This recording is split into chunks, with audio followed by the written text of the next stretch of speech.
Actually made it then. Yes, here we go. This is After 10 years. After 10 years, this is what we've been building towards.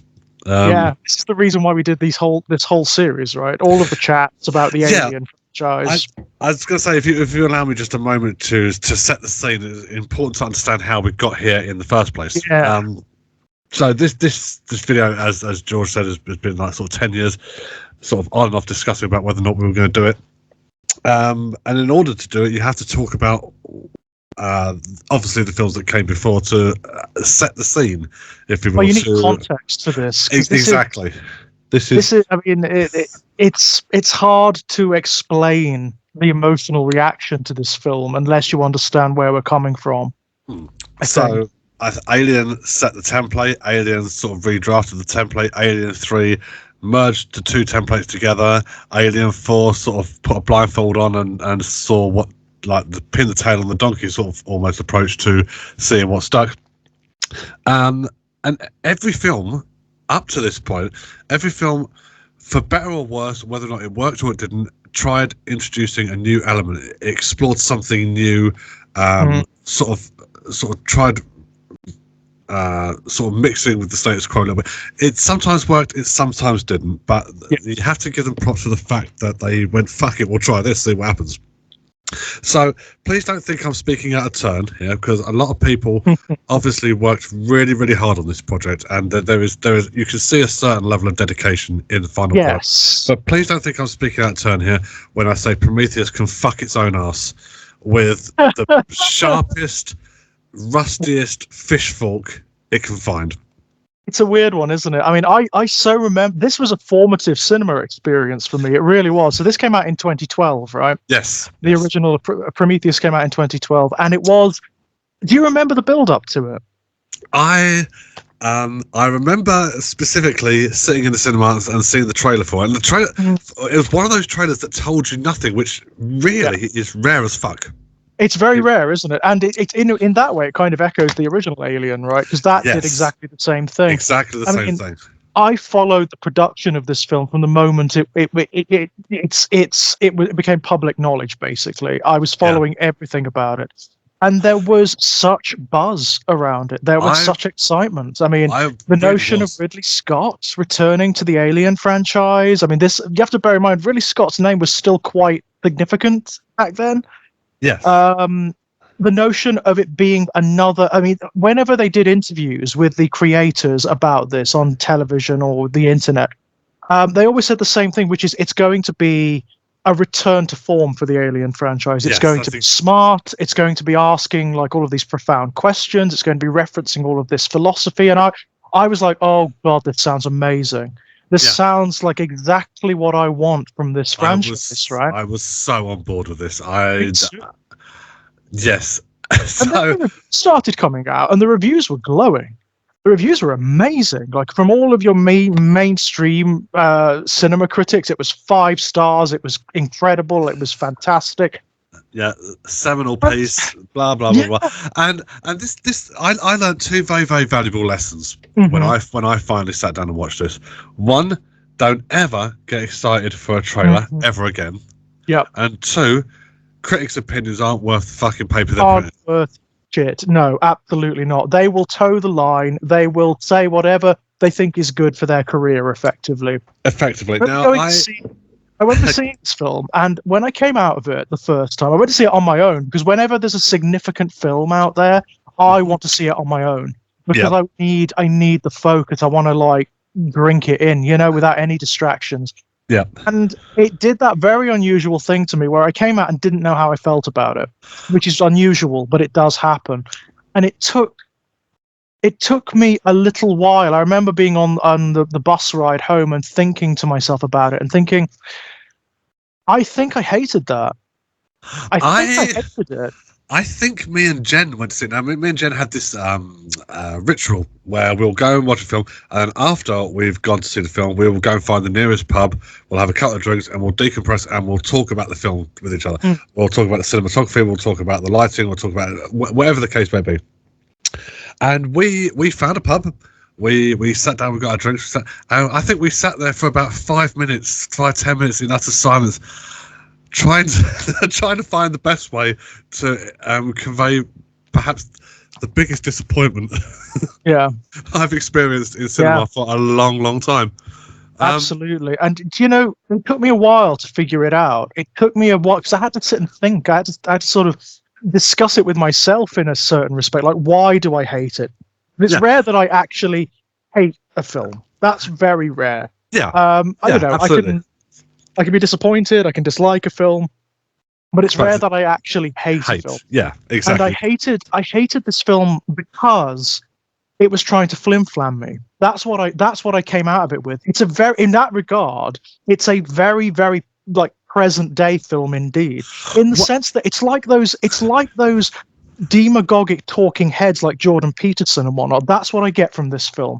It so desperately wants its audience to think that it's smart, that it's profound, that it has something to say. But you know what? It does this amazing thing where it references hundreds of different types of ideas. There are references to hundreds of things here, from Blake, romantic metaphysics, to Paradise Lost, to like panspermia, to notions about like tensions between creators and the created. But it does nothing with it. Now, shall I tell you why I think we were confused about how to express our thoughts about this? Because it does this incredible thing where what it provides in terms of positivity, it almost immediately takes away with bullshit. So that's it. The film from the outset is one of the most stunningly beautiful things I've ever seen. I mean, like in terms of cinematography, there isn't a moment that isn't absolutely beautiful. There isn't a moment. The cinematography is just outstanding all the way through. A load of the design work is beautiful. I mean, like the desolate landscape, the alien structure, which is actually a carryover from an old version of Dune, funnily enough, which H.R. Giger worked on. That never got produced. Stuff like that is phenomenal. A lot of the monsters are absolutely stunning. They are beautifully designed. They're really cool derivations of H.R. Giger's original designs, you know? And then, as soon as it gives you that and you go, oh, this is something, it then goes, no, it's not. This is the problem, right? Everything is aesthetic in the film. Everything is aesthetic. Yeah. And that also comes down to its ideas and its themes. Believes that just by bringing ideas up, that it's smart and profound, but it doesn't do anything with them. It doesn't have like a thesis. You know how we talked about Alien Resurrection not having a thesis? Yeah. This film is the same. This film is very much the same in the sense that the ideas that it broaches go nowhere. There are loads of them, and they are actually ideas that really interest me. I'm endlessly fascinated by that tension between creators and the created, which of course leads on to discussions about parents and children. And that's another theme that this film definitely has, but doesn't go anywhere. I mean, like, my favorite character, which he is the only character who has any worth in the entire film, who is actually written reasonably well, is David, the android. He's really interesting because through him, you get all of these questions brought up. He's an android. He's a synthetic human. And his whole tension in the film is, well, my creators, I know my creators. You know, these people around me, they're going off to find their creators and they're all very excited about it. But I know my fucking creators and they're boring and they are annoying and they're flawed and it's not going to be good. You know, that is actually really interesting. I love all that stuff. But the film is so poorly written. The script is so B-movie, so bad that it doesn't go anywhere with it. Like, I know we're rushing ahead here, but you know when they finally meet the engineer, the only living engineer on the planet. The engineers, by the way, are the they are the aliens that purportedly created the alien and sort of by accident created life on Earth, it seems. It's hard to say because the film doesn't do anything with it. Yep. When they finally do meet a living engineer, there is this potentially really interesting scene where David talks to him, where he's looking at the human beings that are gathered around him, and you're thinking, oh, this could be real. I mean, what's he going to do? How is he going to react to this? These little experiments who have managed to somehow make their way across the universe. That's fascinating. Surely, no, he just becomes a monster. He just becomes violent, kills all of them, and it's like, what? Like, that's really dull. This is what the film does all the way through. You have the promise of something really interesting happening where questions can be explored. By the way, I don't want to see in the comments, oh, well, it doesn't have to answer. No, it doesn't. It doesn't have to answer everything to be interesting, but it has to go somewhere. And all it does is err on the easy side of, I'm not going to answer anything. I'm just going to do an action set piece and that's it.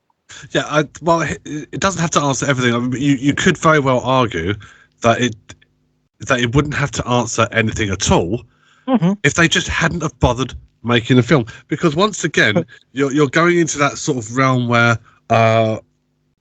this actually does it a lot worse than other ones, where it says we will the questions that we're going to answer, which you don't. But, that whole thing of let's fucking explain everything. Yeah, let's take away the mystery of everything. But not actually even do it, which is the worst part.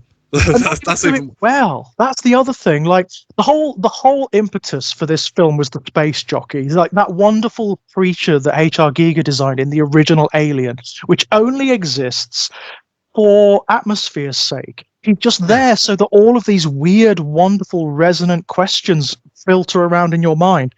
Yeah. And so, for some reason, they approached this project like, well, let's explain all of that. Yeah. Let's take away the mystery of all of that. Yeah. Not something that I asked for or I wanted to see or anything like that. Now, and not only that, I could have gotten behind it if it were halfway interesting, but it isn't. Actually, the engineer subplot is the most brainless fucking thing. There are things in the film I actually really love. There are things in the film I really love. For me, the focus should have been on David and for my money, they shouldn't have even found the fucking engineers. It should have been about the tension that David has with these creatures around him. Oh, they're all so desperate to find their creator. Well, I know my creators and they're assholes, right? That's tension. That's the interesting tension. But it doesn't fucking do anything with it. The moment the engineers turn up, the moment you actually get to the engineers themselves, it all falls apart.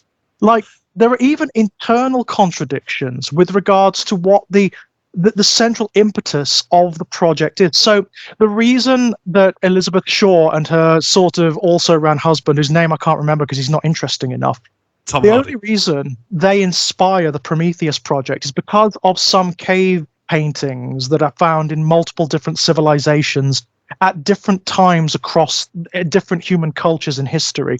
And they make these, I mean, some fucking scientists, right? They make these absurd leaps of logic that make flat earthers and creationists look reasonable. Yes. But it's a star chart.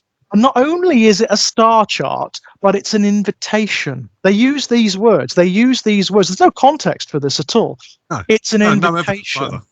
No, right. No evidence. And the only character who asks that perfectly reasonable question is painted as an arsehole, right?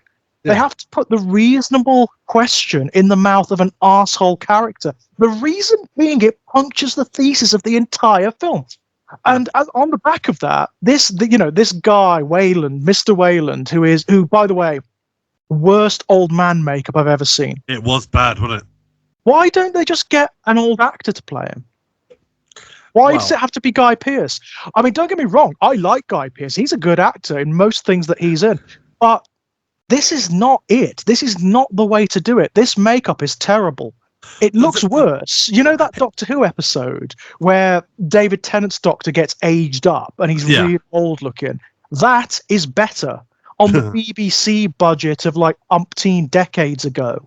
That is better than the old man makeup in this multi-million-dollar film project.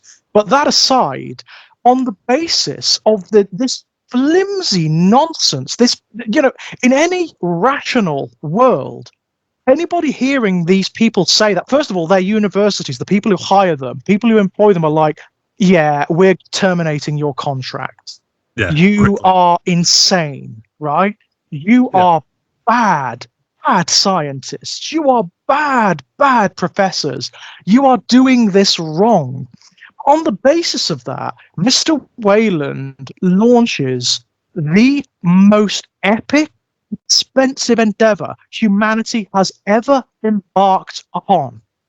He creates like the most amazing starship and just sends it out into nowhere. Yeah. On the basis of cave drawings. Now, with regards to the actual Prometheus itself, something that does annoy me is retroactively retconning technology. So this is supposed to be set about 100 years before Alien. Okay. Yeah, I think it's longer than that, isn't it? I think by the time you get to Ripley's time, like a lot has happened, Yeah. I think it's more closer to 300, 400 years, isn't it? Well, I didn't think it was that long. I thought Alien took place in like sort of 21 something. I'm sure this was like you may be right. I don't know. But the technology on the Prometheus is light years ahead of what is on the Nostromo. Now, you could make an argument to say that the Nostromo is a mining vessel or like a sort of commercial mining vessel. So maybe the technology wouldn't be that advanced on a commercial mining vessel. But to go from like holographic displays and sort of touchscreen things to like clinky on the fucking keyboard, it's absolutely it's a problem, isn't it? That is a consistent problem, actually, and of course it is going to happen whenever you're doing like a prequel to a science fiction film that's like multiple decades old at this point. Assumptions of technology have changed, and as a result, the technology that's on the Prometheus is infinitely. Not only is it infinitely more advanced than that on the Nostromo, it is different. Like this may as well occur in a different universe, right? This may as well occur in a different universe because there's no correlation between the two. There's no correlation. You're absolutely right. The only way you can look at the technology in the original Alien, which is meant to be in the future, and the technology in Prometheus and say, well, this is set on the same timeline, is between Prometheus and Alien, something quite big has to happen whereby technology degrades, where there's like some sort of retrograde. And that potentially is interesting. There's story to be told there. There could be something that happens, Yeah, but the problem is they wouldn't ask that question, would they? Exactly, because that's interesting, right? Because that's exactly. But the big problem here, one of the biggest problems here, is the setup makes no sense. It is immediately nonsense. And the only characters who are asking the good questions are painted as though they are assholes, as though they are stoners and lunatics. This is another thing, by the way. The brilliance of the original Alien, where it establishes the characters and their tensions, and you know immediately who they are and where they sit and where they stand, but the tensions are not their entire characters. Here, everyone, apart from David, everyone is a cardboard cutout. Everyone is a cartoon character. So he's a geologist, isn't he? The geologist who asks the question, where is your evidence for this? Why, you are discounting 2,000 years of Darwinism here. So where is your evidence for this? They paint him as though he is this. His first line is completely hostile. And his tone is completely hostile. Oh, he's right. And he's right, but he is one note throughout the entire film. And all of the characters are like this. They don't have arc. They don't have variation or complexity in their characters. They start out one note, believing and acting in one way, and by the end, they are exactly the same. The only one that's different is David. David is the hero of this film. I would say really that's a problem. When we get to it, but that's something that sort of bleeds over to Covenant. Sadly, It does, unfortunately. it's like yes. so here's the thing. I mean, we will talk about it, but they say, "Oh well, Yeah, we'll get to Covenant." We learned our lessons and sort of blah blah blah." In a lot of instances, you go, you learn how to repeat them exactly, but not not anything else. I mean, this film has. It baits you in certain ways. Yeah, so certain things happen at certain points and make you go, "Oh, that's clearly going to lead." Like, I'll give you an example. When the engineer ship is about to take off, they crash the Prometheus into it, and it falls down to the planet. Yep. You think to yourself, so this is the ship they find. This is LV-426. This is the ship that they're going to find on when it gets to, and it's not. Nope, it's not. In an older draft, it was. That's the thing. This is the other thing about the film, right? This script is underbaked. It needs at least 2 or 3 more passes before it's ready to go out there, and that is an example of that, because that is what the original intention was. This was going to set up Alien. So apparently, for the longest time, this was LV-426. But Ridley and a lot of I was watching this massive documentary about it this afternoon. A lot of the problems in this film actually seem to derive from Ridley, to be honest. And one of them was he kept changing things all the time, and he had this very clear vision in his own mind of what he wanted, and he wasn't really allowing anyone else to bring in their ideas. And one of them was that he didn't want it to be a setup for the original Alien. So he was like, what did he come on board for then? Exactly right. Exactly.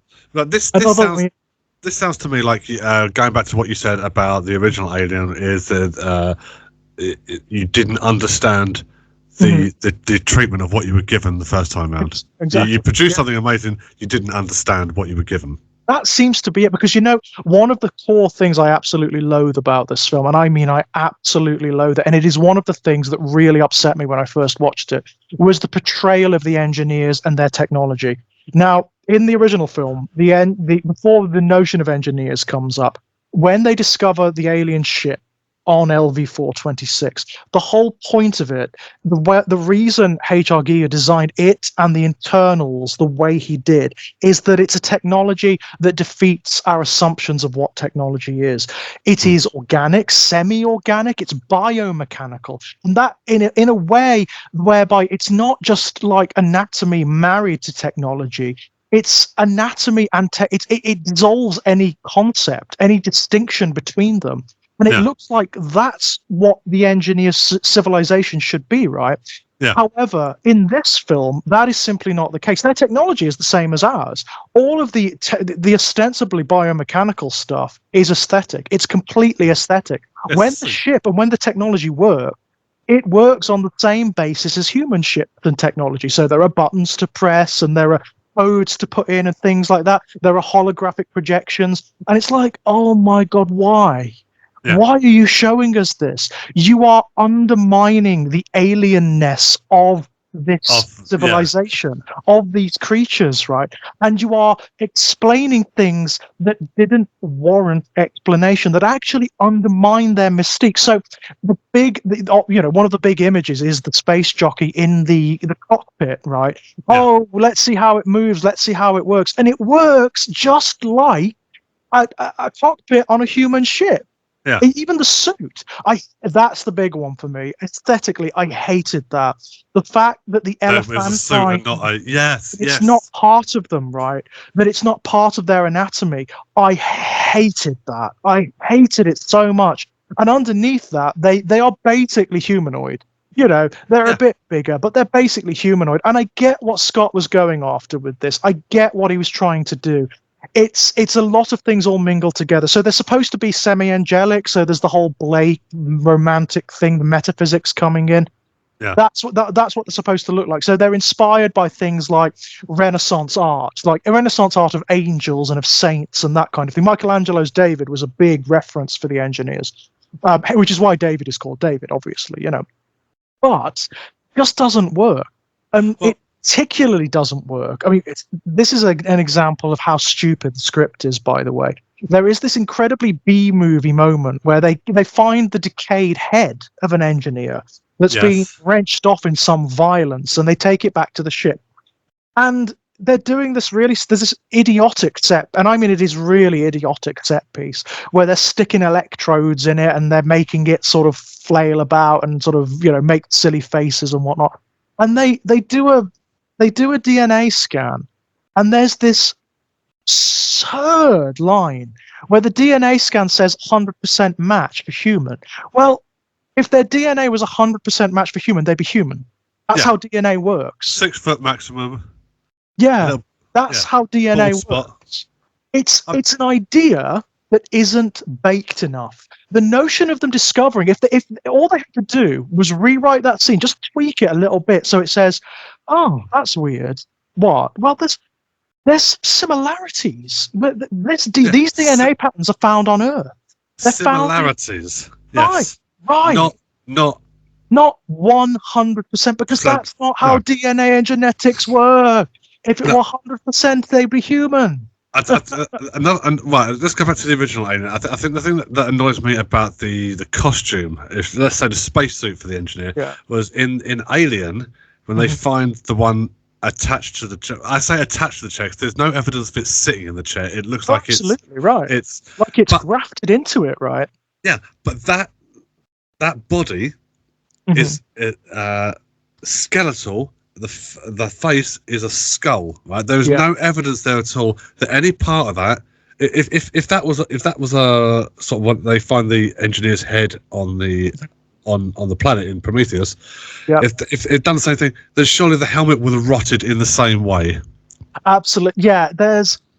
There's so much implied by that original design of the engineers. Like you said, it looks like, for one thing, they are grafted to their technology. Like they are almost like that grown to be part of the technology. Like them and the technology they've either been fused together or they've been like cultivated together. And that's what that creature is. The space jockey, that's what it does its entire life. How interesting would that have been? There's so much potential here to explore like alien notions of what technology and anatomy are, how bizarre this could have been, how weird and wonderful. And they just don't go there. They take away, they diminish the mystique of everything.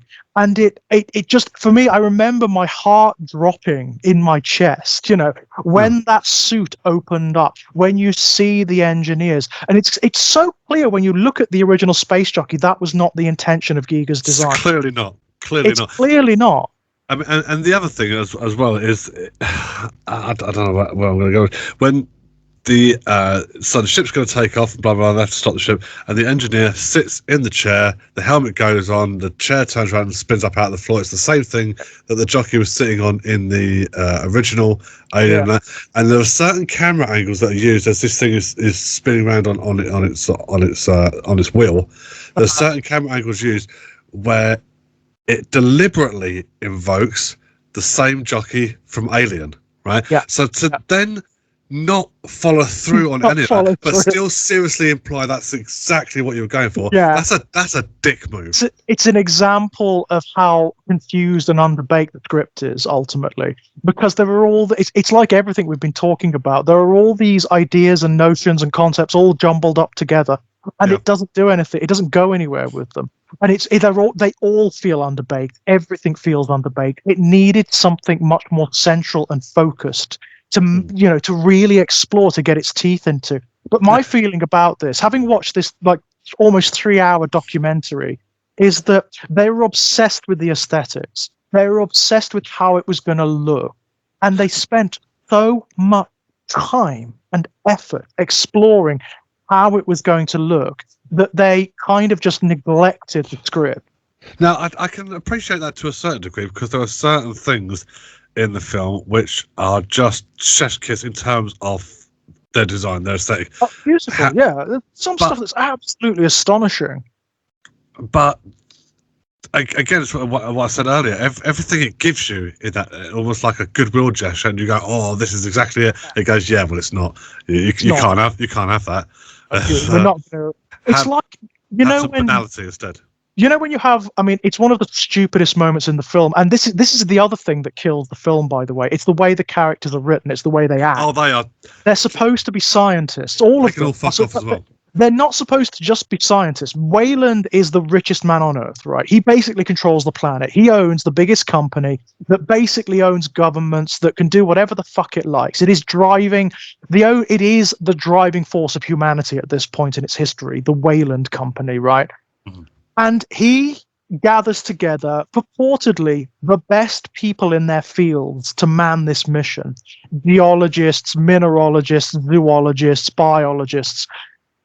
But they're all fucking idiots. Like, even by the basis of just very basic intelligence, they're fucking idiots. Shaw's husband, whose name I can never remember because he's such an uninteresting character, when they first discover the alien structure, which, by the way, is one of the better designs in the film. The alien structure is great, as I say, derived from an old version of Dune that was never made, which Giga did design work for. When they get into that structure, their little doohickeys on their wrists, which measure things like atmosphere and whatnot, basically it says, oh, the air's clean. There's something generating an atmosphere. There are no contaminants. And he goes to take his helmet off. And you're like, and you know, some of the other characters are like, yeah, don't be an idiot. And you're like, and then immediately do the same thing. She says to him, don't be an idiot. Yeah. And then takes her helmet off directly after she says that. And you're like, okay, you know, even though your little wrist doohickey says there are no contaminants, you're on an alien planet. The rules of life are different here. There could be contaminants in the air that human technology, can't identify or can't. You are, and lo and behold, of course, what happens to him? He gets, he gets sick inevitably. But let's let the stupidity of that go for a moment, right? What if that had remained ambiguous as to how he got sick? Because of course the film doesn't allow you to do that. It has to do one of my old tutors at university used to call lipstick on the mug storytelling. It's the kind of storytelling they deploy in soap operas, where everything is clean cut, overt, thrown in your face. So it obviously later on it shows you David dipping black goo into. Oh, do you know what? And it's like, there's no fucking way you wouldn't have seen him do that. Only that, but it's bad storytelling. It's really condescending. It's awful. You don't have to see that. Just see him giving the guy the drink, and that is it. That's all you have to see. You do not have to see this. And I mean, it's like he holds it up in front of the camera and very slowly and unnaturally dips his finger into the drink with the black bleb on the end, and you're like, I didn't need to see that. That removes all ambiguity. If you'd have left it at the drink, then when he starts to get sick, you sat there as an audience going, well, what could it have been? Was he exposed to something in the pyramid, in the alien structure? Was it something in the air? And if it's something in the air, were they all exposed to it? But no, it makes it absolutely overt. And then it goes nowhere with that either. The black goo, some of the most interesting stuff in the film. It's one of the most interesting concepts. This visually, it's great. When you see it for the first time, it's bleeding out of those canisters, defying gravity, and it's dripping up, and it's so interesting. And you don't know what it is, and then you realize that it has it's like a freight of genetic potential. That's what these canisters are. They are like genetic, craziness in a fluid form. They can make life sort of almost out of anything, and they can change life and make it into something bizarre and miraculous. But it doesn't do it with him. He just gets burned. What would he have become? What could you have seen as a result of that? But no. He just becomes a zombie, doesn't he? He just becomes a zombie, right? And then he gets burnt up anyway. Charlize Theron burns him to nothing, and then that's it. That's the end of that story arc. And it's in terms of the character, I mean, the characters, I would say they can all fuck off, really. But the cast do what they can with what they've got. Idris Elba, I think, was just completely wasted. Bored. One of the best character actors of our generation, right? Yeah. Idris Elba, fucking amazing in almost everything he's in. Even when he's in terrible films, he's absolutely amazing. Why did they cast Idris Elba in this role? But why did they cast Guy Pearce? Why did they cast Guy Pearce? Why did they shoehorn in the Charlize Theron is Guy Pearce's daughter thing? This is no one gave a fuck about that. Honestly, I don't know what they were thinking with Charlize Theron's character. I don't know what they were thinking. This is another example of how underbaked the script is. She was clearly meant to have a much wider story arc. I don't know what it was about, but there are little things in the film that suggest a wider story. So there's the tensions between her and David.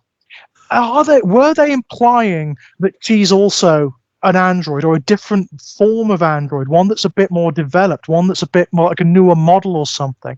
Yeah. When you get, there's that weird fucking detail which is stupid, could have been part of a wider story. You know, the Medicaid unit that's in Vickers' quarters, which she says is there, you know, she likes to travel in the safest, most comfortable way imaginable. When Elizabeth Shaw comes to use it to give herself a cesarean because she's got a fucking alien inside of her, the unit has this bizarre thing where it says calibrated for men only, for male human. Well, first of all, why? Why would you even design a medical unit that does that, that's that restricted? That doesn't make any fucking sense at all. It was in Charlize Theron's quarters. It was for her. I mean, I know what they're getting at. They're getting at that it wasn't really for her. It was for Guy Pearce. It was for Wayland, right? That's what they're actually getting at. But it's very poorly handled. Yeah. It's very clunky, and it's unnecessary. In fact, the entire story arc of Wayland smuggling himself aboard his own ship is with garbage. Half a dozen people to help him, right? As well, you've got his nurses and you've got his carers. It's absolute wankery. Not only is it bullshit, it's like, well, why? It's his ship. The best part as well is when he says to her, "You need to get off the ship," and sort of blah blah blah, and that she's been living on a luxury escape pod, right, like an emergency escape vehicle, right, and then she spends 4 minutes dithering and fucking about to get to a one-person emergency escape pod, when she could have just got on that, disconnected, and fucked off home. Absolutely. I mean, and again, Charlize Theron, I will bat for her any day. She is an amazing actress. In almost everything she's in, she is absolutely incredible. Yeah.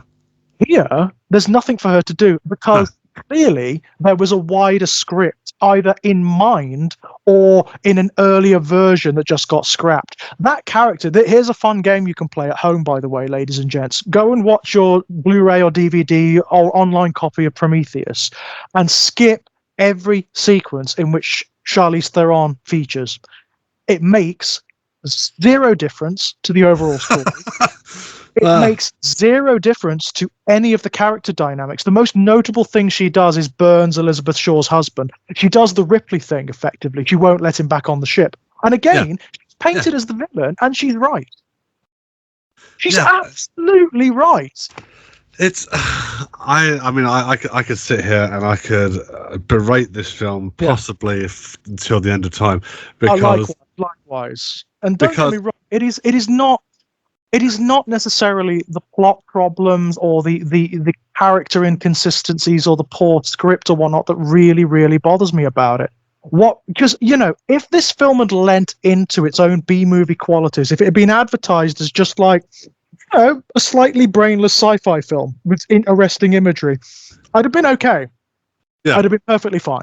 But it wasn't advertised like that. This film wants you to believe it's really profound and it's doing something really fucking clever. I've always described Prometheus as, you know, those people whose houses you go around and they're kind of narcissistic and they desperately want you to believe that they're really smart. So they leave copies of Beyond Good and Evil, like Nietzsche, Schopenhauer on their coffee desk, right? Yeah. So that you can prominently see, well, I've been reading philosophy, don't you know? And they would never have ever actually read them and wouldn't understand it if they did. They just want you to think that they're clever. That's what this film is. It grabs its audience. It aggressively insists to its audience, I'm really smart.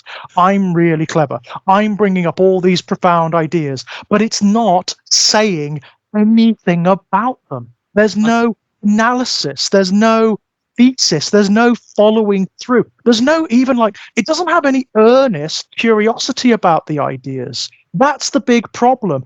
It's only interested in the aesthetics, and that's it. I think the film has somehow managed to tap. I mean, if it does one thing cleverly, it does this: is it's managed to tap into the one way to annoy me, because I haven't seen Prometheus since it came out in 2012, right? When we first discussed the idea of doing this. So I went back and watched it recently in preparation for this discussion. Yeah, and I thought to myself, am I being harsh from what I remember? But I'm kind of gutted, actually, to say that my original prejudices are entirely justified. And it's not. I'm not proud of myself for saying that, because I was hoping to discover something that I didn't catch the first time around, because I sat there open mouth going, "What the fuck are you doing?" This is one of the problems I have with this film. It's not just the film itself; it's the entirety of film criticism and film culture. Because so many people, so many critics, so many people out there insist that this film is brilliant. They insist that it's incredibly profound. It's brilliantly directed and written. And I sit there and I am very open to the notion that I have gotten something wrong. I missed something, that there's a whole layer of meaning and significance here that I'm not getting. And it's just not that. I understand what it's referencing. I get the references to Blake and to metaphysics and to Milton and to the tensions between the creators and the created. I get that, because that's what I play with in my fiction. That's what I really enjoy. That's one of the core tensions I really, really enjoy in fiction. It's just that it doesn't do anything with it. The most interesting character is David, and that's because he's the only one who's written as a character. He's the only one who has any depth or intrigue or tension happening. And if they'd have really thought about this, if they'd have really thought about it, given the central thesis that, David is there with his creators, he's already had the experience that they're looking for, effectively.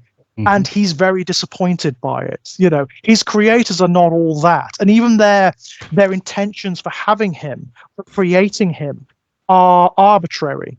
And they treat him like shit. That's really interesting. That's very interesting, because that makes David the hero, even when he does start infecting them with black shit and whatnot. Because it's like, yeah, fuck you assholes! How dare you? You are all prats. The entirety of humanity for doing this is kind of evil. And it goes on. It has wider implication. That whole tension has wider implication for our the dynamics between parents and children. Why do people, it does beg the question, why do people have children? What is the tension here? It's arbitrary, right? And that is interesting. If the film had more chops, if it had more interest in the things that it brings up, that's where it would have gone. And it would have swung so that no matter how bad David seems to be, he's kind of right. He's kind of the hero. But it doesn't do that.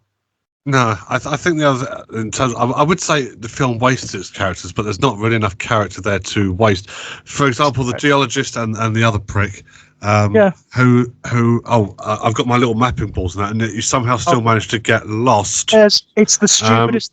First of all, why is he the only one with that technology? Why don't they all have them? Yeah, it's just why don't they all have? There's certain things that came up in the film, and I just went, "Oh, this is just going to be that fucking bit." There was not a thing apart from the scene where they land the Prometheus and they start driving out to the structure. There was not really one part of the film where I went, "Oh, fuck, it's this bit." It's this bit, right? Exactly. A film shouldn't, regardless of whether or not you enjoy a film or whether or not it's not really what you were looking for, or you were mildly disappointed. A film shouldn't leave you going, "Oh no, it's that bit." The big thing. You know what the big thing is? I don't like being condescended by media. I don't like being talked to like I'm a fucking idiot, basically. And that's what this film does. That's what this film does. I don't like being conned by a fucking trailer. It's trying to flim-flam you. It's trying to flim-flam its audience. It's trying to say to you, "Oh, I'm so big. I'm so clever. Oh, look at my big philosophical balls dragging along the ground. I'm talking about, I'm smart sci-fi. I'm really clever." And it's not. It's not. It's actually really fucking dumb. And given the opportunity to prove it, it doesn't. It doesn't, exactly. It doesn't do anything with its ideas, because it isn't. It ultimately, it and the people in it, and the people involved in creating it, are just not that interested in the ideas. They're interested in that case, don't fucking do it in the first place. If you're not gonna exactly, just Yeah, I mean, you've wasted your own time more than anybody else's. Exactly. I mean, like this whole that thing that's the kind of thing that comes up and it kind of gets in your teeth like a bit of grit, doesn't it? Why is the geologist the only guy with this mapping technology? Why don't they all have that? Yeah. That doesn't make any sense at all. And then, of course, you get the thing later on when he's the guy with the mapping technology and he gets lost. Yeah, I know. I just. Oh. It doesn't make a lick of sense. There's so much forced tension in the film. So, like, in the lead up to the silica storm, when there's this gigantic, lethal storm of particles washing across the landscape, why don't they all just stay in the fucking structure? Yeah, that would have. Yeah. Why don't they? Why put yourself at risk? Like, it doesn't make a because set piece. Because set piece, exactly that. Because we've got to have this constant toing and froing because the script hasn't got anything else to do. Or so if you were going to go back to the Prometheus, why don't you all just get in the really big thing that looks like a bus, right? As opposed to the fucking quad bikes, right? But it's not. I mean, little things like that you can forgive as long as there's only one or two of them, right? Because you do need to move the film forward. That's fine. I can get that if there's only one or two. But like you say, it's all the time. Everything the characters do, everything they say. There's not even. I mean, this is a film where you could have gotten away with a lot of exposition. You could have had characters sat around actually talking about the ideas, right? About what they're going to explore, but they never do. They never do. Like Elizabeth Shaw, who's ostensibly the protagonist, played by Numa Rapace, who again, a brilliant actress, a brilliant actor. She is an amazing character actor. Elizabeth Shaw has nothing going for her. We talked about Alien 3, which is this incredible metaphysical journey that utilizes the imagery of the Alien films to explore notions of redemption and of transcendence and all sorts of things. It's beautiful. It is absolutely beautiful because it's so sincere. It tries to tell you that it's doing that. It tries to, like, very blunt force trauma, say to you, "Oh, this is about belief and religion and." Here's the thing. I'm not saying that science and religion can't work in tandem because before the Dark Ages, the two things were kind of intrinsically linked to one another before they went, "Oh no, these things have got to be separate," right? But to a certain degree, a scientist to a degree or another, deals in absolutes. So we're looking for this answer. So we've got this answer. Unless something comes along to disprove what I've just discovered, fair enough, this is the absolute. Right? So when the guy turns around to her and goes, "How do you know it's blah, blah, blah, blah, blah," and she turns around and says, "I don't, but it's what I choose to believe." It's what I choose to believe. You don't get to choose what you believe. You're a scientist. No scientist on Earth talks like that. No scientist on Earth in any field talks like that. Okay, no, and especially with reference to, you are absolutely right. You can be a scientist and be religious. There are plenty who are. There are physicists who are religious. You absolutely can. But this is not how they operate. This is not how they work. With the leaps of logic that Elizabeth Shaw makes, she's a fundamentalist. She's a wackadoo cultist leader. The leaps of logic are bizarre. And also, I could have dealt with that. If she had an arc. If she had if her experiences impacted her belief structure in some way made her change across the course of the film, then that would have been interesting. You could have done something with that. Because obviously, the things they discover in the film blow any religious notion out of the fucking water. It's just gone, right? Yeah, but it's not addressed. No, in fact, it's the opposite. So when you get to the end and you get the last scene between her and the head of David, the head of David says to her, "You still believe, don't you?" And she says, she basically says yes. And you're like, well, you've learned nothing then. Your husband is dead. Your entire team is dead. You're left on an alien world with a head. You've learned fuck all. You've discovered that humans were created arbitrarily, and that your creators wanted to destroy you. They wanted to make fucking sure as well. They were sending a ship with like canisters full of that black goo. They wanted to obliterate all life on Earth. They wanted to make sure. So your religious beliefs, I mean, it's in fact one of the big problems of the film is it's kind of wishy-washy as to what exactly she believes anyway. It's a vague kind of Christianity, but what flavor of Christianity? I've no idea. Is it narcissistic? Yeah, it's not. It's narcissism masquerading as Christianity ultimately, but it's like it makes no sense when her beliefs are internally contradictory. And again, that tension could have been fascinating, couldn't it? It could have been fascinating if she'd had discussions about how, well, I'm in a crisis of faith now. This has blasted me to my core because I've discovered that we were created, but it wasn't by a creator. It was by these aliens. And that kind of impact on my belief system somewhat. That would have been really interesting. Seeing her trying to reconcile that would have been fascinating, Yeah. But you don't get a lick of it. You don't get a lick of it. I'm still stuck on the line. It's what I choose to believe. I mean, you don't get to do that. I mean, if I turn around to someone, if I turned around to someone and said, I'm going to stick half a dozen plutonium rods up my backside, and my plan is to power my entire street for a month, and someone says, how do you know that won't kill you? And I don't, but it's what I choose to believe. They turn around and go, yeah, well, good luck with that one then. Good luck with that one. Yeah, but not only that, it fundamentally misunderstands how belief works. Belief is not like knowledge, Belief is not like understanding. Belief is visceral.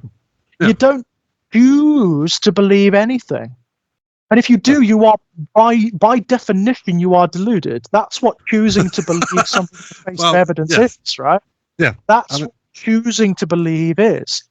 You believe viscerally. If there's something like that you feel is correct, it's visceral, it's in your belly, it's in your gut, right?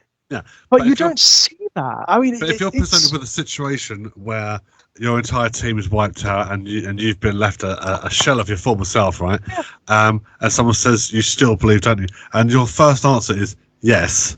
And there's no point in following you anywhere because you're an idiot. You're an idiot to the point of being deluded. You are insane. You got everyone killed on a whim, basically. Yeah, on a whim, on the basis of your beliefs. Not only that, but this is an example of how underbaked the whole thing is and how the dynamics between the characters just doesn't work. She saw the worst possible thing happen to her husband, his husband, boyfriend, whatever, her lover.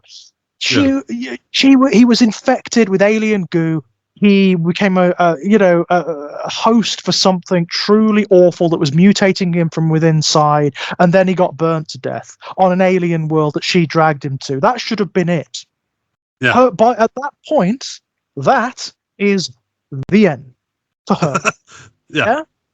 You don't come back from that. This is part of the problem with her character. Also, there are things that just don't really make sense, like, why is she fighting them when they're saying that we're going to put you into storage and we're going to put you into the cryo sleep and take you back to Earth to get this thing out of you? He doesn't have any basis for fighting them at that point. No. It's like she should have been fine, good, get the fucker out of me. David even explains to her, we don't have the facilities to do it on this ship. No. So her response should be, all right then, put me into the cryo sleep and we'll get it out when we get back to Earth, Yeah. And then, of course, let's talk about the how can I put this? The unrealistic expectation that women can just like go off fucking parkouring after a severe medical procedure. Yes, I mean the reason this procedure is in the film is because it's supposed to be like a culmination of all of the imagery, the birth imagery, the pregnancy imagery, the stuff between the creators and the created, and it's also supposed to give you a clue as to what's going on with Wayland and blah blah blah. And it was also supposed to be a clue as to what was going on with Charlize Theron. I swear there is a script, there is a version of the script where it's revealed she's an android. I'm just so certain of it. But they just, for whatever reason, they just cut it out. And they cut out everything to do with her character, in fact. But that, the whole But first of all, you have the whole notion of the medical unit again, and I will never get off this. A medical unit that's been designed to exclude 50% of humanity. Yeah. It's like, doesn't make any sense whatsoever.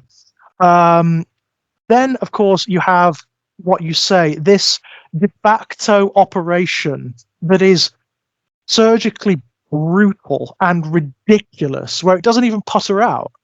Why doesn't it put her out? Why doesn't it have like a generalized anesthetic procedure? No, she's constantly injecting herself with meds and anesthetic, and all it does is wipes a bit of iodine on her and just get on with it then. It ripped her open with a laser and forceps, and it pulls half her insides out. And it's like, that's just a flesh wound. This thing that comes out of her is big. Yeah. It's big. It's like, it's a bit bigger than your average baby. A little bit. So it should have killed her by now, or it should have done. I mean, and there's stuff to explore here. I actually really like the idea that she's impregnated with the alien because she has sex with her boyfriend/husband, who is infected with the black goo. There's a lot to explore there. There's a lot going on. This thing that she gives birth to could have been attached to her in in the way that the hybrid is attached to Ripley in Resurrection. Yeah.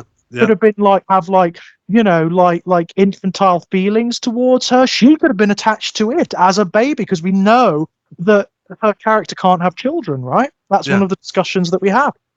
Yeah. So, and going back to the Vickers thing, there is a scene between Idris Elba and Charlize Theron where he's asking her, "Do you fancy a fuck?"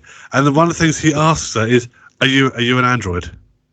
Yes. And she looks at him. She looks at him with almost mild offence.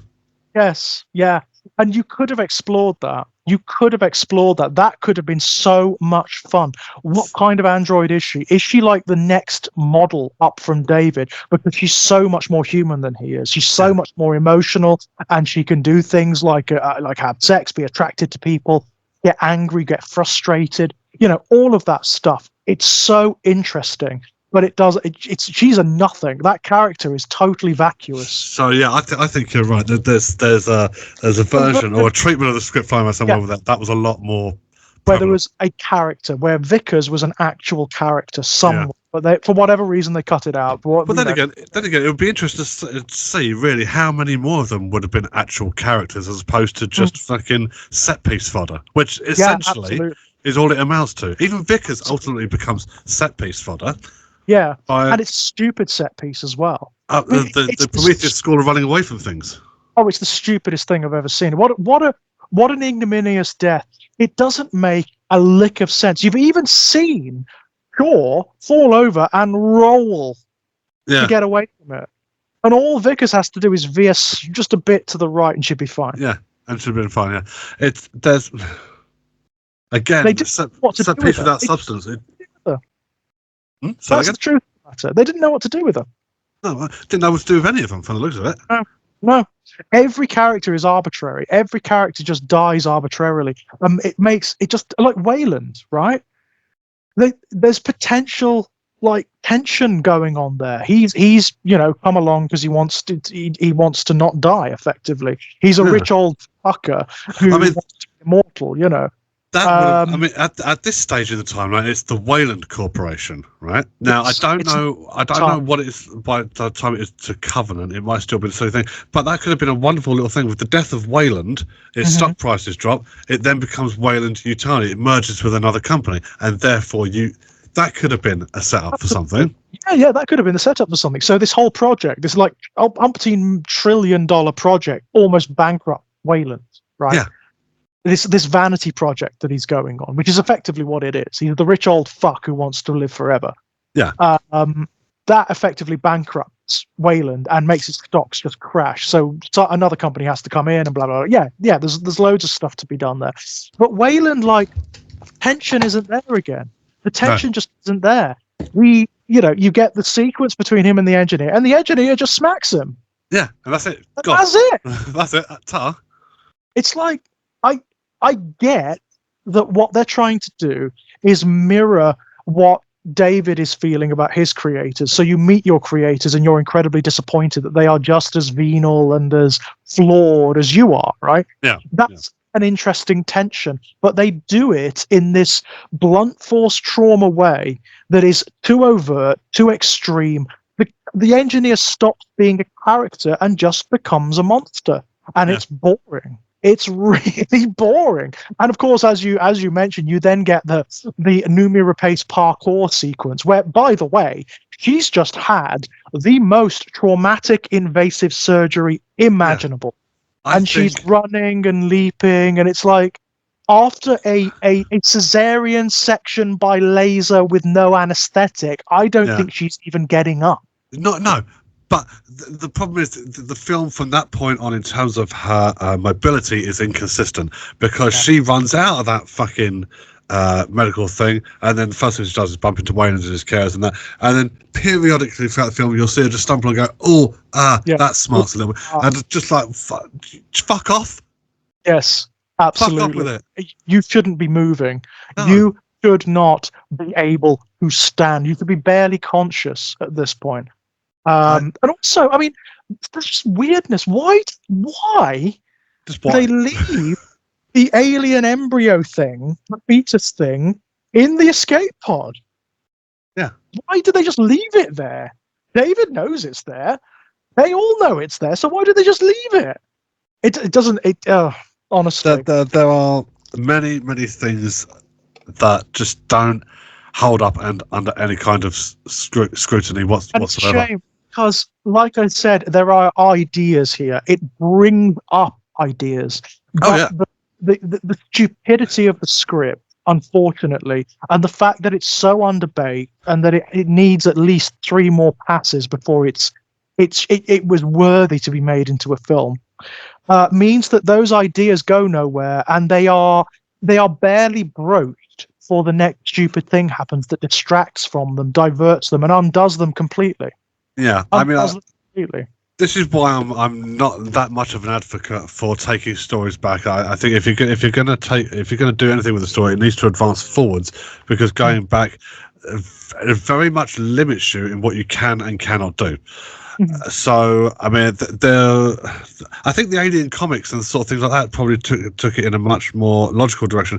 Right, there's an alien planet, there's an alien homeworld in there, but that's it. There's no explanation as to why or anything like that. But you could have the questions of like, well, what sort of conditions would exist there to generate this as the dominant species on the planet? What is? But at the same time, I don't need to have that question answered, because my imagination is a wonderful thing. It's so bizarre as well. I mean, I don't understand why you've got proto facehugger here. I don't understand why you've got the proto alien, the deacon thing. Yeah.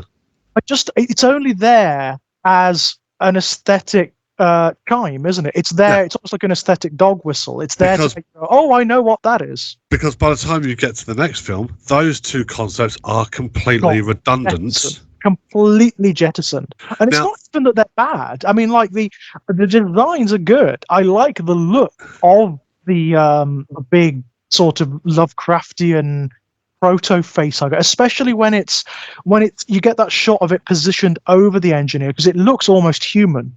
It's got like structure that looks almost female on its back, and that's really interesting. I like that. But I just don't get why. I don't understand what it's doing here. And I think the problem with this film is the fact that it promised to answer so many questions that no one fucking asked in the first place. But it promises to ask so many questions and then fails to do so on, I'd say, well, all of them, actually. So by the time you get to Covenant, they say, oh, lessons have been learned, so blah, blah, blah. And then they go too far the other way. Yeah. And then when you were talking about earlier about taking the mystery out of it, Covenant categorically removes any mystery, strips it all away. In fact, Covenant commits the cardinal sin of stripping the entire series of any mystery at all. Yeah. It tells you exactly where everything comes from. And it's like, fuck you. You know, fuck you. At the same time, I don't think Covenant would have done that necessarily, and wouldn't have gone down the particular narrative routes that it did, had Prometheus done, I'd say, fucking 25% of what it said it was going to. No, exactly. I think you're absolutely right. I think Covenant is a reactionary film, and that makes it bad. It's reactionary. Yeah. It is reacting to the audience dissatisfaction and complaint with Prometheus. Yeah. And it doesn't matter how bad Prometheus was or whatever complaints people had with Prometheus. You don't create art or stories based on what the audience tell you they want, because you're the storyteller. Yeah. That's, it's a tyranny. It's a despotism. You're the storyteller. You tell the story you want, basically, or you decide what the audience need, regardless of what they say they want. Yeah. Problem with Covenant is that it's one of those films that's made by committee. It's made by committee. There were obviously people standing around on every point of that film, sort of raising their eyebrows and going, "Oh, we did that in Prometheus. You can't. Oh, they didn't like that." And that compromises the entire film. The problem with Prometheus, insofar as I can see, is they were too eager to get it out. They were too obsessed with the aesthetics. Yeah. There was I think there was probably deadlines preying on them, and as a result, the script is just totally underbaked. It's not finished.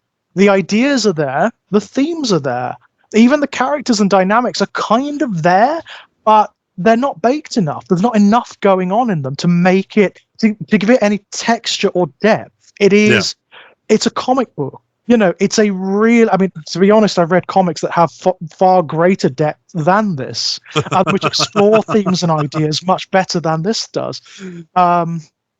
And as a result, it is wholly disappointing. It leaves you feeling confused. It leaves you feeling kind of bereft, and as though you've been cheated, as though you've been flim-flamed. Exactly that. I felt I was left wanting.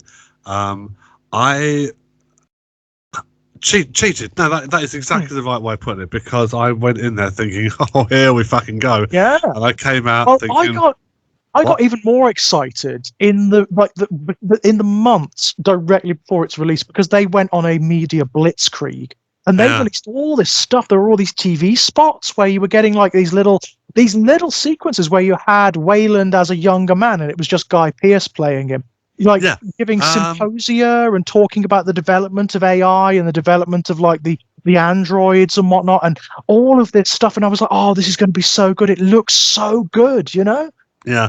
Now, here's the funny thing. When I sat down and I did the rewatch specifically for this discussion, there's not a lot going on in terms of sort of extras for the film. There's 6 deleted scenes, and half of them are just sort of, and they added nothing, they took away nothing, they were pointless, just like the rest of it. But there's a fantastic. This goes to show how old some things are, right? Because I thought things like QR codes and that became particularly popular during the pandemic era. Right? But I've had Prometheus sitting in my pending pile for 10 years, and there's a QR code on the back of it. There? Yes, that's interesting. And the QR code, this is fucking hilarious, right? The QR code says, "Scan here, questions will be answered." So I scanned the QR code, right? And it comes up with, "This page is not available." I thought, "Well, that doesn't fucking shock me." It's like, I bet you anything you like. I bet you anything you like. You didn't have enough information to warrant the QR code in the first place. Yeah, that's probably true.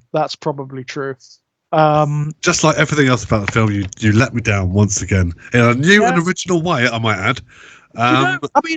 If there is a document, as I said, there is a documentary out there, a making of documentary that's really good. It's 3 hours long, and they go into great depth about what they were trying to do with the film.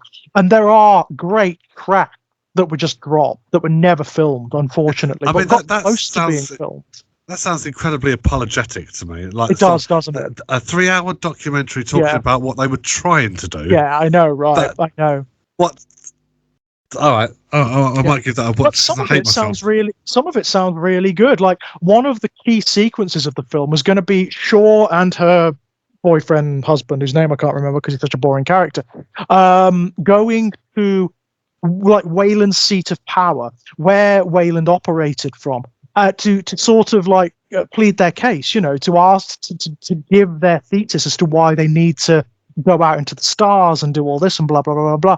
And it was going to be like a giant space platform orbiting Earth, this giant colony that had it was self-sustaining. It was going to have things like like levels that were dedicated to food production that were all fields and had their own self-contained atmospheres and shit like that. And it was going to be an entire section of the film, but it just never got done. It never got done. And as a result of that, the speed with which you get from cave drawing to on board the Prometheus is incredibly truncated. It is, although I would argue, again, considering technological sort of like limitations of Alien, I would say that a massive orbital platform above Earth where they could do all this shit again would have been out of place with the era. I know what you mean. I mean, I would have loved to have seen it. I think it's a great concept, and I can forgive that then. If there is, the inconsistency or incongruity of the technology, I can sort of forgive at that point because, Alien was from 1979. This is from 2012. I can kind of get on board with that if they do something with it, if they do it in an interesting way. Yeah. But it's all aesthetic. Like I've said, it's all surface. There's nothing fascinating about it. Well, I'd have probably had... I mean, as you say, I mean the vistas, like sort of like the panning shots of like sort of the environment, stunningly beautiful. Right? But I would have had a lot more respect for the film if incorporated into all this wonderful CGI visual image, like sort of landscapes and like that, if the technology had been retro. So if the technology had been on a par with Alien, or maybe like a little bit more retro than Alien, just to give it that a little bit more grounded within the universe it proclaims to operate in, right? So verisimilitude, to make it feel a bit more like it fits. Lived in. Yeah, I would have probably been a little bit more on board with a lot of the other questionable decisions if they'd have just made the world feel a little bit more realistic to the one it proclaims to live in. Yeah. I mean, here's the other thing that really bothers me about the film. You've got this ship that is the most expensive endeavor humanity has ever embarked on. It is the most sophisticated, the most amazing endeavor humanity's ever embarked on. And there's nobody on board the ship. There's there's not even a crew, really. That's what, 17 people, something like that? There's no backup pilots. There's no co-pilots or anything like that. There's no... I just don't get it. I mean, I know what people are going to say. They say, "Oh, well, the original Alien was like that." Yeah, the original Alien was like that because it's 300 years later and it's a big industrial thing. It doesn't need anybody else. Also, it's an endeavor by a company that doesn't really give a shit about people. So that's why that is. It's the creator of the company himself who's doing it, and it's like the first of its kind, right? Yeah. It doesn't make any sense at all. It's I mean, really. I mean, I know why this is because there's wouldn't have been a film otherwise. But why isn't there a crew of androids? If this is if this is an expedition into the unknown, why not just send a crew of androids out there maybe as an expeditionary force? The android element is I guess at this stage of the timeline a relatively new venture. Yes, I mean that's probably it. I mean, and of course, I mean, again, this kind of destroys any even semblance of a thesis the film has, because you need that tension between the elder son who's not a son and the father who's not a father, for that to work. I mean, it doesn't work because it's not explored enough, but it's there at least, I mean, and I feel sorry for Michael Fassbender. I really do, because he is really into this. He is really putting in a good performance here as David, and he's a good character. David's an interesting character. I love the notion that he's into classical films and he styles himself and his speech patterns after Lawrence of Arabia. I love that shit. I think that's absolutely brilliant, and I think they could have gone further with that.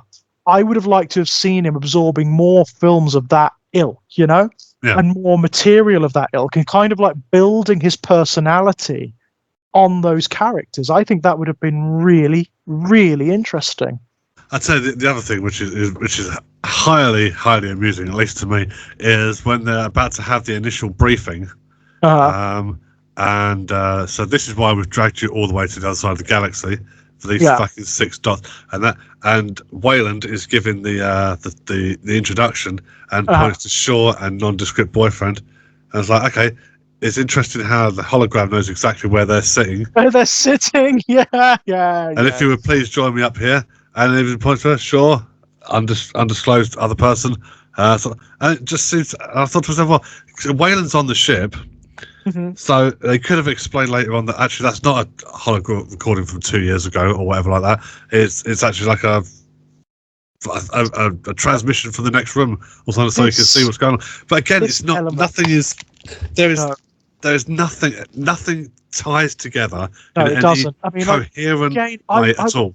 I will harp on about this. What is Wayland's motivation for hiding himself on this ship? It's his ship. All he had to say was, "It's mine. I'm coming along. Let's do what I want. I could do what I want. Yeah, this is my ship. I can do what I want." Exactly. He doesn't even need Shaw and boyfriend. He could have just left them behind, didn't he? Yeah, actually, that's a really good point. Probably would have made a slightly more interesting film, maybe. Thank you very much for your information. Off you fuck. Off you fuck. I've got the star charts now. I know where I'm going. I've got the money. I've got the ship. Bye. Yeah. You know, why does he need them? Why does he even need them? It's not like they have any specialist knowledge that could help. Oh, no, I think it's because she chooses to believe. I think that's why he kept her around. It's meaning, yeah, there's so much wrong internally with the script, with the logic of the script, that it undermines like whatever ideas that it has, or anything that's trying to communicate, or that it purports to explore. I mean, if you're talking about the notions of faith or anything like that, I would argue that Wayland is actually the one who's displaying more faith than anybody else, because they're just operating on a fucking whim. He's the one who's financed the whole thing. He's the one who's got faith that they might actually find something. Absolutely, yeah. I mean, he's doing the Promethean thing, isn't he? He's trying to defy death, ultimately. And that kind of makes, I mean, there's the whole sort of Victor Frankenstein thing going on there, because he's the creator of David and blah, blah, blah, blah. Yeah, there's stuff there. But again, it's not explored. It's not explored. It doesn't go far enough with it. I mean, you were talking about the alien ship flying earlier. I hated that. I hated it so much because it flies, despite being this really weird kind of splayed leg horseshoe weird thing. It just flies like a ship, like the Prometheus does. It's got it flies linear. It doesn't spin round as it fucking goes up. It doesn't. Yeah. It doesn't spin or like move through multiple dimensions as it shifts. You know what I mean? Yeah. It's like it's alien technology. It's just human technology with a bit of like alien gloss painted over it. You know, it's like I hate that. I hate that. The assumptions are the same. The assumptions of technology are the same. When you're talking about sort of things that are discarded, that so when the ship crashes, when it eventually rolls over shore, and then just Vickers, and then just sort of like finally comes to rest, it comes to rest in exactly the same. So it's not flipped over or back to front. It comes down in exactly the same shape as it does as the ones found on LV-426. So you have to think to yourself: so do all these ships just crash exactly right side up? Well, no, that is clearly a holdover, right, from the older script where it was going to be that ship. But the Covenant does the same thing when they find the derelict on whatever fucking planet that is. It's landed or crashed in exactly the same face side up. If that is indeed supposed to be face side up, who knows? You don't fucking know. Who knows, right? Who knows? But I just kind of feel like for what they promised, ultimately compared to what was delivered, and I don't think he ever fully did it. And if he did, it wasn't genuine. I think Ridley Scott owes everyone a massive fucking apology. It's not. It's for me. It's this whole thing of it trying to flim-flam you. It's this whole thing of people trying to tell you that they are smart, that they are clever, that they are profound, that they know all of this, and that this. And it's the same thing with media. If a film purports to be really smart and to be like delivering all of this interesting, fascinating material. But it's not doing anything to demonstrate it. It's not actually doing it. It's just telling you that it's doing it. And it's like, no. Don't flim-flam me. Give it to me. I can decide whether it's interesting or not. I can decide whether it's profound or not. But it's in this regard, it's a very postmodern film indeed. It's a very 2010s film indeed, in the sense that it purports to be smart and people believe it. rather than questioning, rather than sitting and watching the material and examining it in and of itself. It's a conjuring act. It's all flim flam. It's Jordan Peterson telling you that he knows everything about Marxism when he hasn't read a fucking word. It's that kind of thing. It's relying upon the incuriosity of its audience, and it's fascinating because, like, it has. I mean, I must have told you about this. It has given rise to like a new species of online troll. This film. I call them the Prometheus trolls because, most trolls, they're just idiots and they're just sort of like, it's this very badly, poorly constructed, you suck, all of that kind of thing. Yeah. Your Prometheus trolls will write essays. They are pretentious assholes who will write entire essays in your comments section talking about how, this film references this and you just don't get it. No, I understand. I get what this film is referencing. I get the ideas that are underpinning it, and that it, the texts that it's referring to, it just doesn't do anything with them. It just doesn't do anything with them. It's all flim flam. It's all flim flam. I mean, if you wasn't confident in your own, I think Ridley Scott does kind of acknowledge the issues that the film brought up because he goes so far the other way by Covenant, right? Yeah. I think if you were that unconvinced or of your own bullshit, right? Yeah. This is why Covenant getting made over Neil Blomkamp's proposed idea annoys me, because Neil Blomkamp's Alien 5 was about to get the green light, then suddenly Fox fucking balked at the idea, and then suddenly went, "Oh no, we'll green light Ridley Scott, we'll give him another chance." And I went again. There are elements of Covenant that I kind of like. I see what it's going for, but at the same time, I'm thinking to myself, but you've at the same time once again denied us a really, really interesting film, possibly on the same scale as Fincher's Alien 3 could have been. Yeah, absolutely. There's potential, but it just doesn't work. It just doesn't go anywhere. I mean, Covenant, I just, as I've said in a previous video, I just don't remember half of it. It just slides off my memory. I mean, one thing I'll say for Prometheus, it's never boring. Prometheus isn't boring. It's not. It's not. But it's. I came away from watching it and I was like, everything I thought in terms of my overall opinions of the film, I was right. I was justified, and that I think annoyed me more than if I'd been completely wrong. If I'd have gone back to it, and gone, actually, I didn't consider this. I didn't consider that. It's not as bad as I remember. But to actually turn around and go, no, I was right. That annoys me. Yeah, absolutely. Yeah, I'd be very happy to be proven wrong on this film. I really would. Because, I want to like it. I really do. There are things in it that I think are really genuinely brilliant. There are. And I think they deserve to be in a better film. They deserve to be in a better film than this. But it's just, I just can't, it doesn't go anywhere. And the places, my other podcasting fellows, Jack Graham and Elliot Chapman, we talk about this a lot, where, those films, those works where you really ache to get inside of them, tinker with them, to make them better, to make them into something more. You can see the potential. You can see how parts could go together so that they could marry and that they could make a beautiful engine. That's this film for me. Yeah. That's this film. I want to open it up in the same way that Elizabeth Shaw is opened up and tinker inside, Yes. I want to make it what it can be, what it promises to be. Because you can see, can't you, how like with maybe just like another year in production, another several passes of the script, this could have been an amazing film. I think that would have been worth it. I'd have happily gone for a 2014 release or something like that. Likewise. There is something I do want to touch upon, because there is a wonderful, again, imagery isn't the film's problem. So they open up the chamber where the engineer had its head cut off by the door. Mm-hmm. You don't know what they're running from. No, that's cool. I'm glad they don't really explore that. But inside that chamber where all the little canisters are, there's the massive humanoid head thing, mostly cast in shadow. A wonderful, wonderful imagery. They spend about 10 seconds acknowledging it and just like, whatever. And just ignore it. I'd be like, why the fuck is there a massive humanoid head in this? Why is...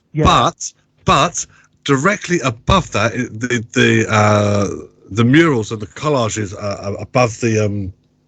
above it, there is what is quite literally almost in Jesus on the cross imagery, what appears to be the shape, skull, body of an alien. Yeah, right. And that it was put in there as it's one of those examples of look how clever I am by referencing something that I'm not going to bring up again. Yeah, right? yeah, exactly that. Maybe part of an older script, right? Yeah, if sort of, it's one of those things that doesn't hold up, because then if we follow through what Covenant eventually does with the species, why is that image there in the first place? Yes, how can it be there in the first place? How can it be there? If David is the one who developed the xenomorph as we know it. And unless he uses that as a template. But then again, the black goo thing kind of suggests that any mutation or any development of life is random. Yeah, right. Yeah. So it can't be pre-engineered to that degree. It doesn't make sense, does it? But it's internally inconsistent, you know. And that's its legacy. That is everything that this film has to offer is wildly inconsistent situations or set pieces from one to the next, to the next, to the next, until eventually the credits roll up and you think, fuck for that. Yeah. Yeah, I mean, it's a weird one for me. I mean, I have softened on it because I had nothing good to say about it when I first watched it. I really hated it. I mean, like, viscerally loathed it. But I have softened over the years, having, you know, gone back to it and just like acknowledging the stuff that is good in it, the potential in it. That's what excites me most. It's what it could have been rather than what it is. Yeah, but what it could have been is ultimately what it will never be, and surely that should fuck you off even more. Yeah, it's annoying. It is frustrating. It's one of those. For me, it's one of the great wasted opportunities of cinema. Yeah, one of the great wasted opportunities of cinema.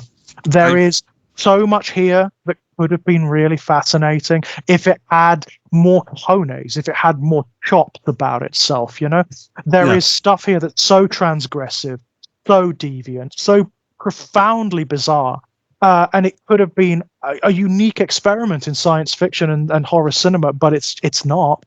No. It's not. It's not anywhere close to being. I think if I was Ridley Scott, I mean, the bitter pill to swallow would be, so having directed Alien, it's released in '79, in that, to have a film sort of prequel idea thing that you've also helmed, that won't even be considered anywhere close to being a contemporary and modern day classic 20, 30 years from now. It won't have even the smallest percentage of the same high regard or understanding that the original did. That would crush me if I was a director. This is one of the other problems with the film. All of the questions that it purports to bring up, all of the ideas are in the original Alien. They're in the original Alien, but they are not as blunt force trauma or inelegant as they are here. They're brought up situationally and ambiently in terms of the symbolism of the film, as we discussed. You know, it's all there in the original Alien, but the original Alien is just such a better film. It's such a better piece of work in terms of its storytelling. It communicates these ideas. I find it hard to believe that they're the same director. I really do. I can't genuinely. I can't meld those two that thought together into like sort of this and this. So it doesn't make sense to me. No, not me. I can't reconcile the Ridley Scott, the original Alien, with the one who did Prometheus. Visually, maybe, there's chops in Prometheus. It's visually stunning. The camera. It's a beautiful film. Stunning. But the content is severely lacking. And it is irritating, isn't it? It's frustrating as a result of that, because you so desperately want it to be better. You want it to be more. Yeah. You want content to live up to the aesthetics and to the promise that was established before it came out. I guess it's a bit of a difficult one, because Alien sets your expectations so high. Well, that's the problem. There is an argument to be made there that maybe like sort of expectations. Well, I mean, but that's a personal fine, isn't it? That's fine, because like then you just do something different. You do something interesting, like Alien 3 did, right? Because I hold Alien 3 in such high regard. It's such a beautiful project because it is not attempting to replicate the original Alien. It's not even going anywhere near it, technically. It's just using the Alien imagery to tell its own story. And that is brilliant. That's really, really beautiful. Again, but I mean, the at the ideas...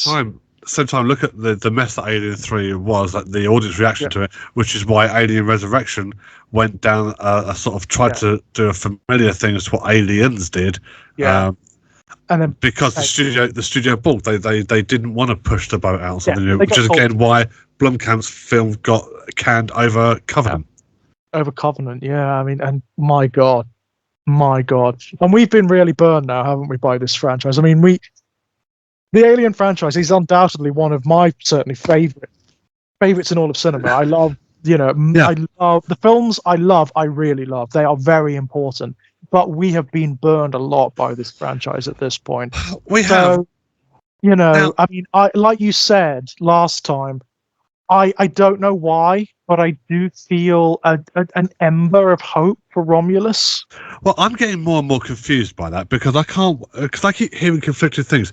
Is it a film? Is it a TV series? I can't get it right. So there was a trailer. There was a trailer on YouTube, right? And Jen watched it and she went, that doesn't look very, very good. And I said, well, you can ignore that. I said, because I picked out one or two things there that were absolute shots. Some of the shots in it were from the Alien short stories for the 40th anniversary of Alien. Right. Okay. So I can. There's all these like sort of official trailers, blah, blah, blah, and I've watched them, and what they are is amalgamations of Covenant. So this one, that one. There's nothing. There's no trailer out for it yet, but I can see. Yeah. So again, I don't know.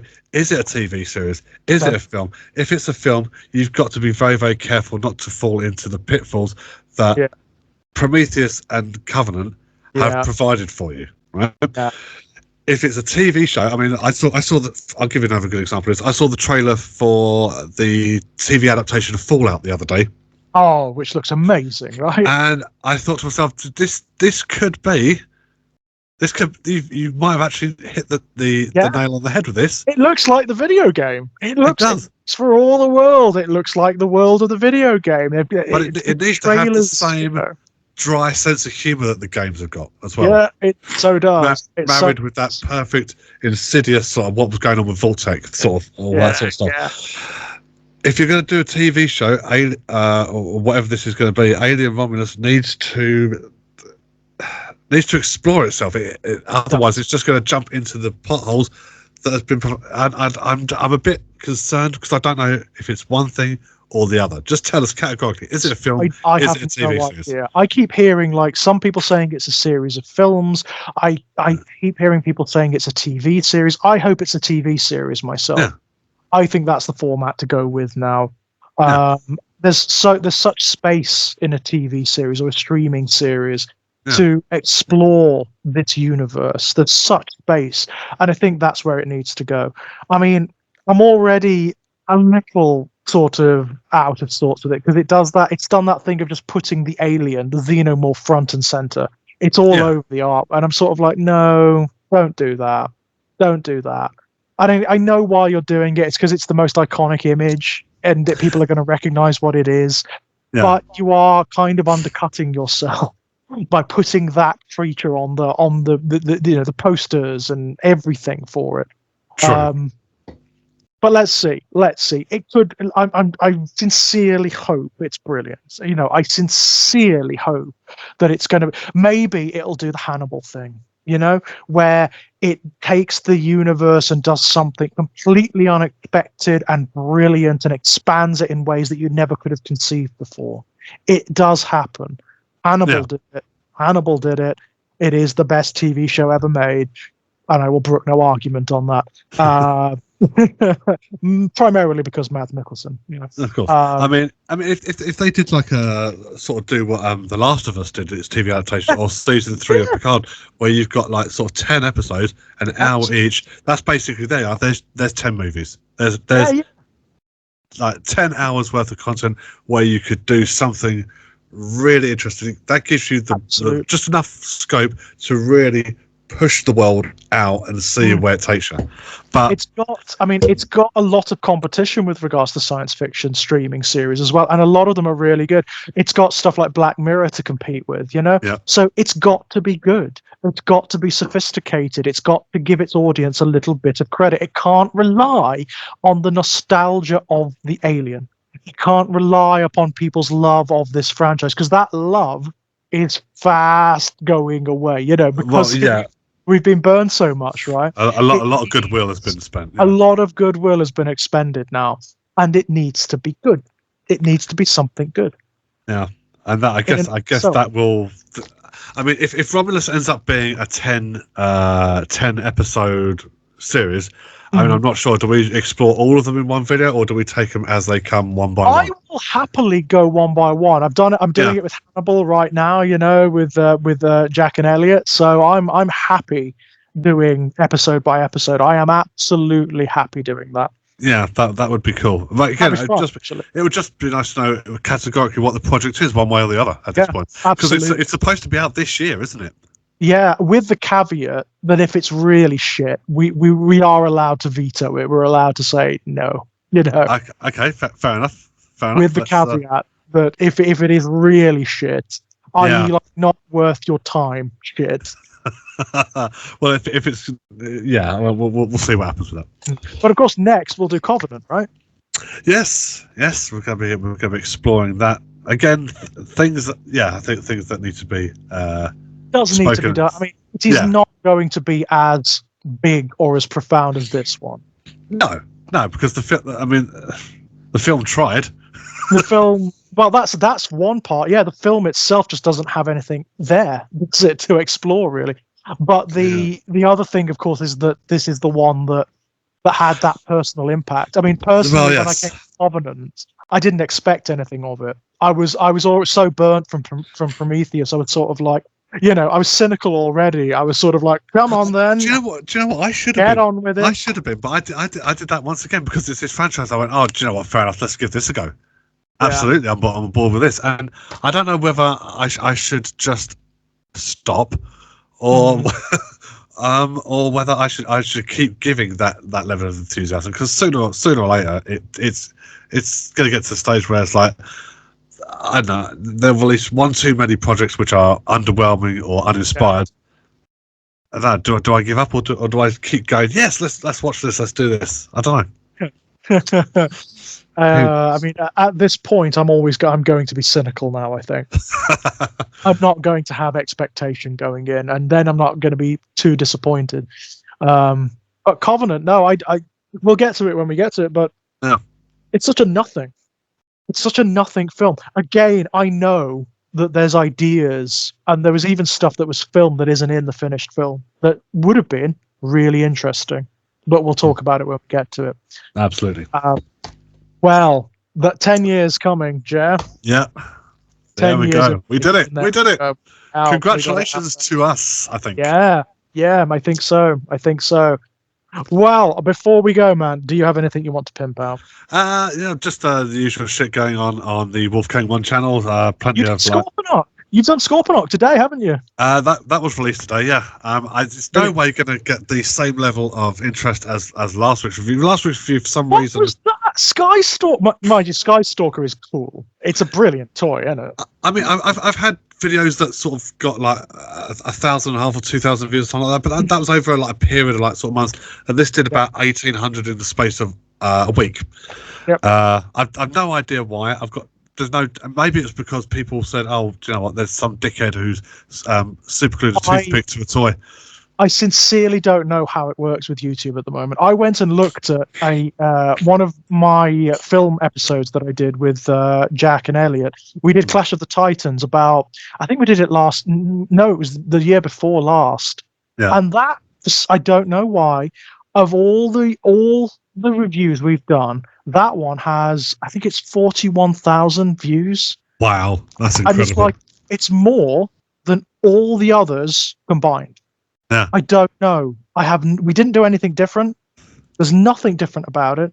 Yeah. It's just, for some reason, that one something, maybe the algorithm caught or something. I just Maybe. I do not know. So yeah, I've got Scorpiox review 100 that is released today. Yes. I've Brilliant got story. let's just see what I've got. I've got loads of stuff coming up. More 7 Days to Die. Star Trek Online will be starting next Sunday, but that's only going to be a monthly thing because there's so much editing and so much planning that goes into making just one video. It's insane, but it should be quite funny. And I've got my music coming out on my channel sometime in June. So celebration for the 10-year release of the album. And yeah, just like you can find me on Blue Sky, you can find me on Twitter, the Wolfkang1 handle. Yeah, and find me on YouTube. Excellent. Links below, guys, to all of that. As for myself, you can find me here on Exaggerated Elegy, playing through lots of video games. You'll find lots of discussions like this. We are back with Hannibal Digested, where Jack Graham and Elliot Chapman and myself are going through each episode of the TV series Hannibal, and largely talking about how brilliant it is, with asides from me about how lovely Mads Mikkelsen is. Down boy. Yeah, I know. It would be Fassbender. Fassbender's another one. He is just fantastic. He's just beautiful. He is just like amazing. Android or not, doesn't matter. Does not matter at all. If you go up to Arrow Films, you will find the new Hellraiser Blu-ray and UHD set, Quartet of Torment.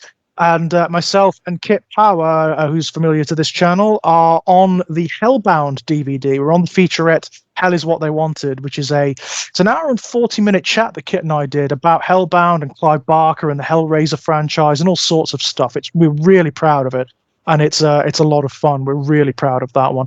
Links to all of my published work are over at strangeplaygrounds.com, or if you go to Amazon and type in George Daniel Lee, you will find my Amazon page that has got links to all of my published short story collections, so like Strange Playgrounds, Essential Atrocities, Born in Blood, Volumes 1 and 2, and also all of the collections and anthologies that I have short stories published in.